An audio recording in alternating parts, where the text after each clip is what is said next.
more. Now, if we talk about line breaks, we are talking about moving the ball from that space between the defensive third in front of the back four into the line where you would normally find Andrea you operating. The attempted passes into that space or into the wide areas. Partey attempted that more than anybody else in Ghana's midfield, which is what you would expect. And he did that without actually crossing the line a lot of times. I think that at this particular tournament, Partey has been asked to play a very conservative defensive role, basically be a shield. We played a game for 90 minutes where I don't think any of us, and I'm wrong, can point to Partey crossing the line once.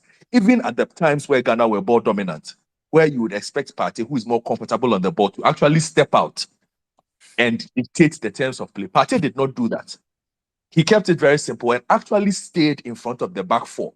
So a lot of the work today, if you notice, where did Korea score their goals? We were all saying, oh, from the wide areas, they were trying a lot. They tried Jordan's side and Gideon's side. It didn't work because, of course, they were tight. Then they found an avenue on Tariq's side because the cover wasn't there. But they didn't really make any chances through the middle of the park. You can watch the game over and over again.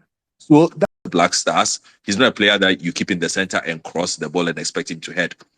Finding spaces in front of him so that we can play passes into for him to jump onto is something that we have not been able to do. So in the two games that we've played in, whatever it is he has gotten, he's had to work it out for himself. We all remember that that bit of intelligence play at the end of the game against Portugal, where he almost robbed Diogo Costa, the goalkeeper, of the ball when he was not aware. Outside of that, he didn't do much. But like I'm saying, the system, and that's the point really when I say the World Cup came too early for this team, because I think given time, they could have found a workable playing style that fits Inaki Williams and makes him a bit more comfortable. At the moment, he's having to do a lot of defensive work. He's having to also do a lot of creating for himself. He's not getting to the end of the final balls just yet because there isn't a lot of familiarity with how he wants his runs made, the kind of spaces that he prefers to move into, all those sorts of things. So it's a bit of a problem, and I think that makes Ghana a bit toothless and reliant on the goals that are coming from the other players. But it's also good. I think it's an advantage that we have that the other players are also stepping up and scoring. Today we've got 2 goals from Kudus. We've got a goal from Salisu. We've got a goal from Osman Bukari. We've got a goal from Andre Ayew. These are a lot of different scorers. Hitherto, we go to the World Cup. It's Asamoah and Andre Ayew score. If they don't score, we are coming home. But, here we are, and it's 2 games. How many players? Osman Bukari has scored. Andre Ayew has scored. Kudus has scored. Salisu has scored. That's 4 players scoring for Ghana in 2 games.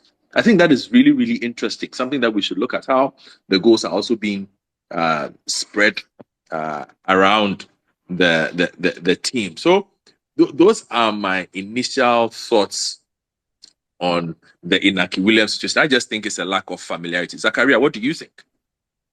Well, go for it on Inaki Williams. I think he hasn't had time to settle with the Black Stars, and as you rightly indicated, he will not be able to play to his strength, as we know what he does at the club level. But one thing we all need to take note of is that strikers flourish when the team performs or when the team is able to had its tactics right. Against Portugal, we set out to defend. So when you are defending, and then the midfielders are also trying to shield the defenders, very little creativity will come from the midfield for them to be able to send any passing or any through balls for him to be able to pick and make those runs. So because in our first game we couldn't flourish well, that's why we didn't see him. And also in this second game, in this second match too, because we had a better game relative to the first game, that's why we saw glimpses of his runs here and there, and then winning some fouls as well. So definitely with time, we will see much more from Inaki Williams. And today, one thing that we also take note of is that because today we played two center backs, there was a bit of creativity in the midfield. So definitely, when the team is comfortable with the ball, strikers also come to the party. So I think with time, Inaki will come good. Okay, with time, Inaki will come good. Sedu, on Inaki Williams. So it's more of the coach's preference. The coach's tactics. The question is, are we taking the ball to Inaki Williams, or we are playing the ball to him? And so in the case of Asamoah Gyan, we're playing the ball to him.